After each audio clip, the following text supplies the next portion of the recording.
ایک خاص واقعہ جو ہے اس کا پس منظر ہے، اس کو سمجھ لیجئے کہ یہ موضوع یہاں زیر بحث کیسے آ گیا۔ یہ تیسرا نقطہ ہے، اس کو شان نزول بھی کہتے ہیں، اور در حقیقت میں اس کے لیے لفظ استعمال کر رہا ہوں پس منظر۔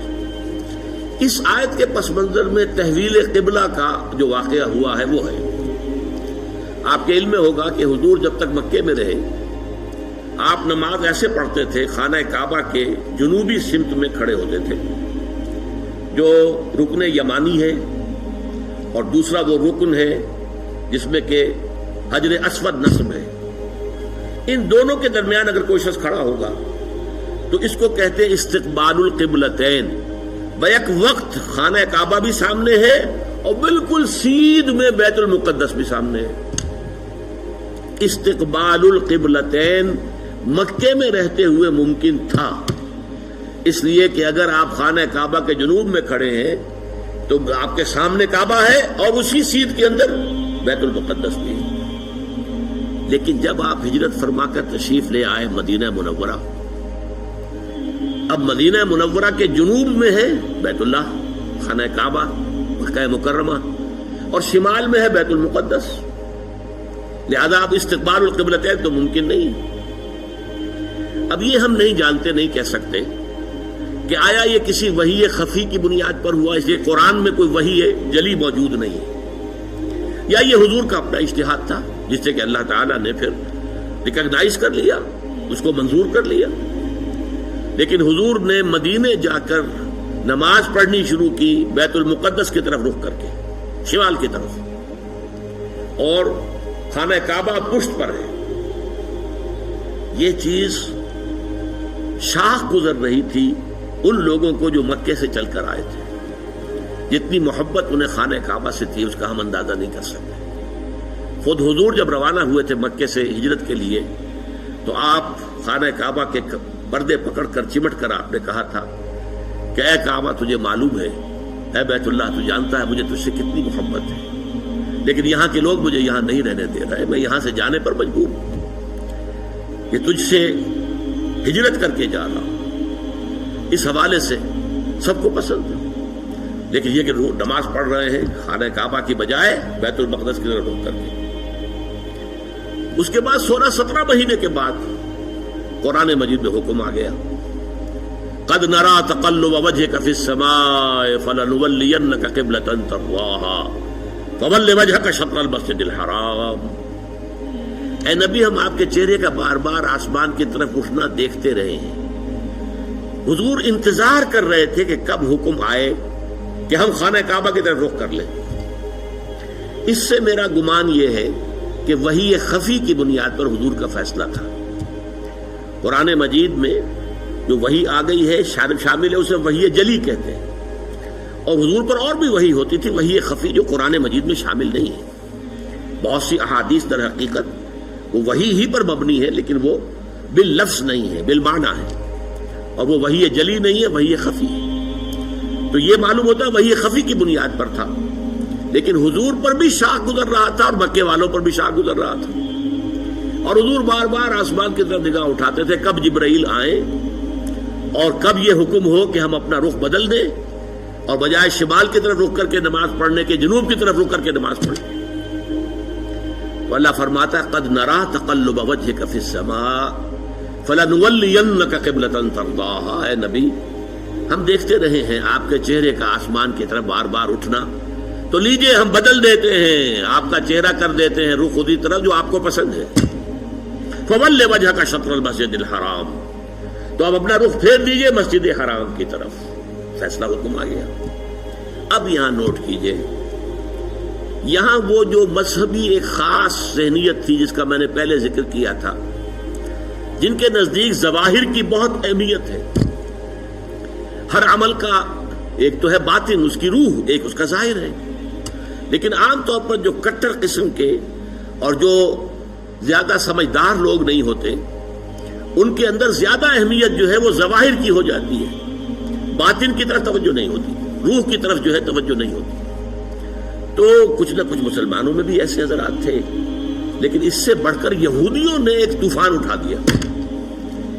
پہلے تو یہودی خوش تھے انہیں یہ احساس ہوا کہ محمد تو ہمارے کیمپ فالوور ہے. جب ہمارے قبلے کی طرف رخ کر کے انہوں نے نماز پڑھنی شروع کی ہے، اس کا مطلب ہے کہ ہی از فالوئنگ اس، تو ہمارے پیروکار ہو گئے، تو جھگڑا کائے کا ہے. لیکن اب جب آ گیا یہ کہ اپنا رخ بدل دیجئے، اب پیٹھ ہو گئی بیت المقدس کی طرف اور رخ ہو گیا خانہ کعبہ کی طرف، تو ان کے کان کھڑے ہوئے کہ یہ تو کوئی مسئلہ جو ہے کچھ اور ہے. ایک نئی امت کی تشکیل ہو رہی ہے اور ایک نئی بالکل شریعت آ رہی ہے، نئی امت جو ہے وہ وجود میں آ رہی ہے. انہوں نے اس کو ایک مسئلہ بنا لیا، پروپیگنڈے کا طوفان کھڑا کر دیا. یہ کیسے نبی ہیں جن کا قبلہ ہی معین نہیں ہے؟ 16 مہینے ادھر رخ کر کے نماز پڑھی.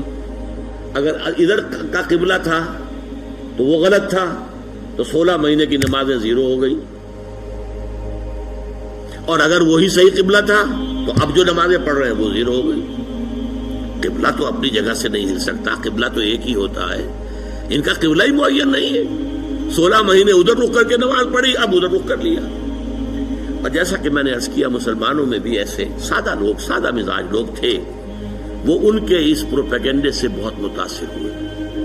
لہذا ایک خلش، ایک بے چینی، اگرچہ ظاہر بات ہے کہ حضور نے وحی سنائی ہے، اللہ کا حکم آیا ہے فَوَلِّ وَجْهَكَ شَطْرَ الْمَسْجِدِ الْحَرَامِ وَحَيْثُ مَا كُنتُمْ فَوَلُّوا وُجُوهَكُمْ شَطْرَهُ. نہ صرف یہ کہ اب فوراً اپنا رخ جو ہے مسجد حرام کی طرف کر دو، چنانچہ آپ کے علم میں ہوگا جو لوگ وہاں گئے ہیں، وہاں مدینے میں ایک مسجد ہے، مسجد القبلتین.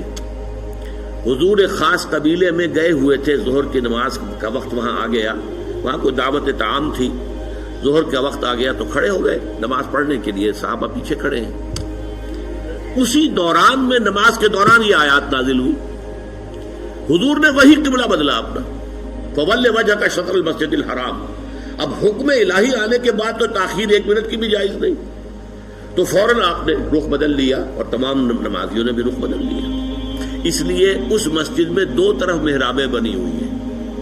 ایک محراب جو ہے وہ شمال کی طرف ہے، بیت المقدس کی طرف، اور ایک محراب ہے مکے کی طرف، جنوب کی جانب. اسی لیے اس کو کہتے ہیں مسجد القبلتین، 2 قبلوں والی مسجد. لیکن یہاں حکم یہ بھی ہے وَأَيْنَمَا تَكُونُوا فَوَجُّوا، جہاں کہیں بھی تم ہو فَوَلُّوا وُجُوهَكُمْ شَطْرَهُ، اے مسلمانوں جہاں کہیں بھی ہو اپنا رخ مسجد حرام کی طرف کرو. اب ظاہر بات ہے کہ اس پر جب عمل ہو گیا تو صحابہ نے عمل تو کیا، دل میں کچھ دغدغہ رہا، کچھ پریشانی رہی. خاص طور پر یہ بات کہ اگر اصل قبلہ یہ تھا اور یہ ہے جو آج ہو گیا ہے، تو پھر ہماری نمازوں کا کیا بنے گا؟ ہماری نمازیں 16 مہینے کی ضائع ہو گئی، غلط قبلے کی طرف پڑھی گئی. اسی لیے اسی مقام پر کہا گیا ہے وَمَا كَانَ اللَّهُ لِيُضِيعَ إِيمَانَكُمْ، نہیں اس وسوسے کو قریب نہ آنے دو. نماز تو عین ایمان ہے، نماز ضائع ہو گئی تو ایمان ضائع ہو گیا نہیں. اس وقت حکم وہ تھا، اس پر عمل کرنا تقاضا تھا دین کا. اب حکم یہ ہے، اب اس پر عمل کرنا تقاضا ہے دین کا. نہ وہ غلط تھا نہ یہ غلط ہے. تم کسی سمت سے نہ بندھ جاؤ، تم ظاہر کے ساتھ زیادہ جو ہے اپنے آپ کو وابستہ نہ کر لو. نماز کی اصل روح، دین کی اصل روح تو کیا ہے؟ اللہ پر ایمان، اللہ کا یقین، رسول کی اطاعت، رسول کا فرمان. پہلے وہ تھا تو اللہ تعالیٰ نے مکے والوں کا امتحان لے لیا تھا کہ آیا وہ اپنی آبائی، اس لیے کہ مکہ جو ہے اور بیت اللہ جو ہے وہ تو ان کا سمجھیے کہ قومی شعار کے درجے کے اندر رکھنے والی چیز تھی، قومی شعائر میں سے. اب اس کی طرف پشت کرنا سب پر بھاری گزرا. لیکن یہ کہ وہ رسول کے ساتھیوں کے پورے بدے ہوئے تھے، تو جو حکم رسول کا وہ انہوں نے قبول کیا. اور اب ان لوگوں کے لیے امتحان آ گیا جو مدینے میں رہتے تھے اور یہود کے زیر اثر تھے، اور اس کی وجہ سے بیت المقدس کا مقام ان کی نگاہوں میں بہت اونچا تھا. اب اس کی طرف پیٹ کرنی پڑ رہی ہے. تو ان کے ایمان کا جو ہے وہ اللہ تعالیٰ نے امتحان لے لیا، اور تمام صحابہ جو ہیں دونوں امتحانوں میں ثابت قدم اور کامیاب ہوئے. اب لیکن اس خلش کو مٹانے کے لیے دیکھیے عجیب ہے یہ بات. یہ مسئلہ آج ہمیں معلوم ہوتا ہے کہ بڑا ہی چھوٹا سا مسئلہ ہے. جب یہ مسئلہ آیا تھا تو یہ چھوٹا نہیں تھا، بہت بڑا مسئلہ تھا، بہت بڑا مسئلہ تھا. خاص طور پر وہ جو ایک ذہنیت ہے کہ جو دین کے اعمال ہیں ان کی روح کی بجائے ساری نگاہ جو ہے وہ اس کے ظاہر سے وابستہ ہو جاتی ہے، اس کے لیے یہ معاملہ بہت کٹھن تھا. یہی وجہ ہے اس قرآن مجید میں آپ کے علم میں ہوگا پورے 2 رکوع ہے تحویل قبلہ کے اوپر. حالانکہ آج ہمارے نزدیک کوئی بڑا مسئلہ نہیں تھا، لیکن یہ کہ وہاں اس وقت ڈی فیکٹو جو اس وقت کی سچویشن تھی اس میں اس کی اتنی اہمیت تھی، دلوں پہ جو کیفیت گزر رہی تھی اس کا جو ہے صحیح طور سے اس کا علاج اور اس کا معالجہ اور مداوع ضروری تھا۔ 2 رکوع جو ہے، رکوع 17واں اور 18واں، دوسرے پارہ سیقول کے پہلے 2 رکوع خاص اسی پر ہے، جس تکرار کے ساتھ فولوا وجوہکم شطرہ، فولوا وجوہکم شطرہ، اس سے 2 رکوع پہلے ایک بات کہی گئی، یہ آپ کو ملے گا 14ویں رکوع کے اندر، وَلِلَّهِ الْمَشْرِقُ وَالْمَغْرِبُ فَأَيْنَمَا تُوَلُّوا فَثَمَّ وَجْهُ اللَّهِ۔ دیکھو لوگوں، مشرق اور مغرب سب اللہ کے ہیں، تم جدھر بھی رخ کرتے ہو وہ اللہ کا رخ ہے۔ اللہ کسی رخ میں محدود نہیں ہے۔ کیا مغرب صرف اللہ کا رخ ہے، مشرق نہیں ہے؟ آج آپ کو معلوم ہے کہ ہم پڑھتے ہیں مغرب کی طرف، اور امریکہ والے یا افریقہ والے وہ مشرق کی طرف نماز رخ کرتے پڑھتے ہیں۔ تو مشرق و مغرب سے کوئی فرق واقع نہیں ہوتا۔ اور دوسرے یہ کہ کوئی قبلے کی سمت معین کر دینا، اس کا مطلب یہ نہیں اللہ اس سمت میں محدود ہے، بلکہ یہ تو تمہاری ہم آہنگی کے لیے، یکسانی کے لیے، یک رنگی کے لیے۔ ایسا نہ ہو کہ اب آپ کھڑے تو کسی کا رخ ادھر ہے، کسی کا رخ ادھر ہے، کسی کا ادھر ہے، کسی کا ادھر ہے۔ یہ نہیں، سب ایک رخ میں کھڑے ہوئے ہوں، صفیں بندھی ہوئی ہوں۔ دیکھنے والا جو ہے کوئی شخص اگر آ جائے اچانک، وہ بھی اس سے متاثر ہوتا ہے۔ ایک فرانسیسی سیاح صرف اس منظر کو دیکھ کر ایمان لے آیا تھا۔ وہ آیا تھا مصر سیاحت کے لیے، اور وہ جو بہت بڑا وہاں کا دارالعلوم ہے جامع الازہر، اس کی جو جامع مسجد ہے، اس کے وہ مینار پر چڑھ گیا، عصر کا وقت تھا۔ مینار کے اوپر سے اس نے منظر دیکھا، صحن میں عصر کی جماعت ہو رہی تھی۔ اب ایک امام کے پیچھے کھڑے ہیں، سیدھی سیدھی صفیں بندھی ہوئی ہیں، ایک امام کا کوشن ہے اور وہ جھک رہے ہیں، اور اسی طرف سے کوشن آئی ہے، وہ کھڑے ہو گئے ہیں۔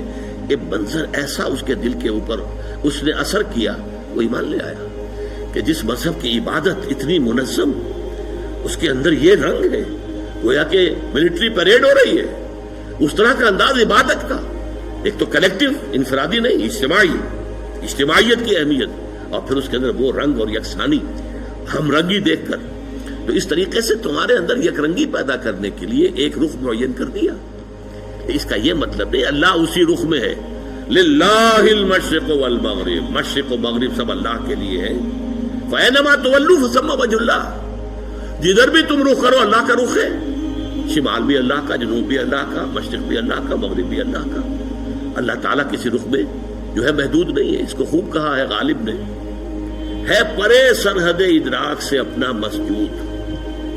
قبلے کو اہل نظر قبلہ نما کہتے ہیں، یعنی ہم جسے سجدہ کر رہے ہیں کعبے کو سجدہ نہیں کرتے ہم، چاہے وہ لوگ جو مسجد حرام میں کھڑے ہو کر وہ وہاں پر صفیں باندھے ہوئے کعبے کے گرد کھڑے ہوئے ہیں، مسجود کعبہ نہیں ہے، معاذ اللہ، مسجود صرف اللہ ہے۔ اس لیے ہے پرے سرحد ادراک سے اپنا مسجود۔ مسجود ہمارا جو ہے وہ تو ادراک، ہمارے عقل اور فہم اور ہمارے تخیل اور تصور سے وراء الورا ثم وراء الورا ثم وراء الورا، ہے پرے سرحد ادراک سے اپنا مسجود۔ قبلے کو اہل نظر قبلہ نما کہتے ہیں۔ یہ قبلہ نما ہے، اصل میں یہ ڈائریکشن ہے جو معین کر دی گئی، بس یہ ہے، اس سے زیادہ اس کی اہمیت نہ سمجھو۔ یہ بات کہہ کر پھر 2 رکوعوں کے بعد وہ پورے 2 رکوع آئے جس میں کہ یہ حکم تحویل قبلہ کا حکم آ گیا۔ سَيَقُولُ السُّفَهَاءُ مَا وَلَّاهُمْ عَنْ قِبْلَتِهِمُ الَّتِي كَانُوا عَلَيْهَا، اب ان قریب بہت سے ناسمجھ لوگ کہیں گے کس شے نے ان کا رخ پھیر دیا اس قبلے سے جس پر یہ رہے ہیں 16 مہینے۔ قُلْ لِلَّهِ الْمَشْرِقُ وَالْمَغْرِبُ، کہہ دیجئے اللہ کے ہیں مشرق اور مغرب، سب کے سب، تمام ڈائریکشنز، تمام سمتیں اللہ کی۔ اب دیکھیے اس کے بعد 2 رکوع میں تحویل قبلہ کے احکام لانے کے بعد پھر 2 رکوعوں کے بعد 19-20 نکال دیجئے، پھر 21ویں رکوع کی یہ پہلی آیت ہے۔ گویا کہ یوں سمجھیے کہ یہ جیسے میرا دھڑ ہے، 2 رکوع 17-18 یہ تو میرے دھڑ کے مانند ہے کہ 2 رکوع مکمل ہے تحویل قبلہ کے حکم پر، لیکن 2 رکوع پہلے بھی ایک آیت آ گئی، للہ المشرق والمغرب فَأَيْنَمَا تُوَلُّوا فَثَمَّ وَجْهُ اللَّهِ۔ اس کے بعد بھی اگر کوئی خلش رہ گئی، کوئی دل کے اندر جو بے اطمینانی رہ گئی، ہوں گے کچھ لوگ اب اس کے لیے آخری جس کو کہیں گے موپنگ اپ آپریشن، 2 رکوعوں کے بعد لیس البر ان تولوا وجوہکم قبل المشرق والمغرب، نیکی یہی نہیں ہے کہ تم اپنے چہرے مشرق و مغرب کی طرف